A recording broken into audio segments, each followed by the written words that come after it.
Јас на Груевски во 2017 пред Валандово му реков, човече, правиш конгрес за 20 дена. Направи го за 3 месеци. Сакам да испечатам програма. Дајте ми време да направам внатре-партијска кампања, да си одам по комитетите, да однесам програма, да направам 100-200 страни, личен пристап, кој што направи Доналд Трамп, прашања за внатрешна политика, надворешна.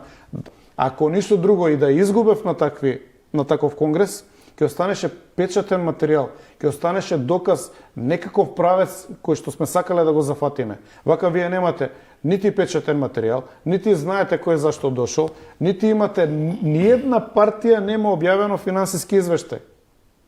Историското ВМРО, на кое што ние се повикуваме, студираме во гради, има објавувано финансиски протоколи, тие се достапни, денеска се објавени во книги.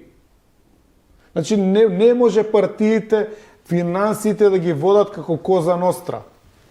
Тоа е основа за корупција. И таа корупција после има трансформација во државни позиции. Мора да биде све достапно, сите пари да се знаат кај одат. Мора да го знае членството до последните 10 денари каде се отидени. Тоа го нема. Јас тоа сакав да го променам. И инсистирав, на Груевски му реков, дајте време, јас сакав да ја понудам, во Валандово ќе понудев да се укине конгресот или да биде протоколарно тело, секој член да гласа. Идејата беше ВМРО да дојде прво до тоа да му даде право на секој член да го бира својот председател. За жал, еден заев не претрка, затоа што ДПМН не е во можност да се реформира. Менталниот склоп на луѓето што го водат не е во можност да донесе промена на партијата која што ќе донесе позитивна промена на државата. Они ќе земат позиции. Колку пратеници вие знаете денеска од составот на СДСМ или на ВМРО ДПМН по име и презиме? Тројца. Јас сум пред 23 години изберен за пратеник. Уште ме пратат, уште ме памтат. Да. Затоа што зборев во парламентот. Затоа што кога имаше закони, се конфронтирав со Љупчо како премиер. Законот за образование на кој што излезов Ќотек од Чекеринска, Илинка Митрева и ред други од СДС, отидов у кабинет кај Љупчо да се конфронтирам.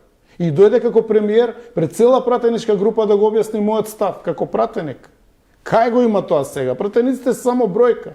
Вие знаете таму дека некој 61 пратеник се потпишале кај Мицковски. Колку имиња знаеме? Ајде и од албанците, знаеме ли 10 души?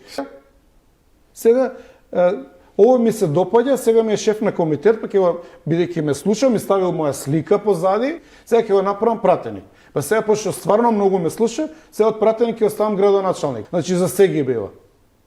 Од тоа за се што ги бива сите, тие што се од околу лидерите, еве кај Македонија.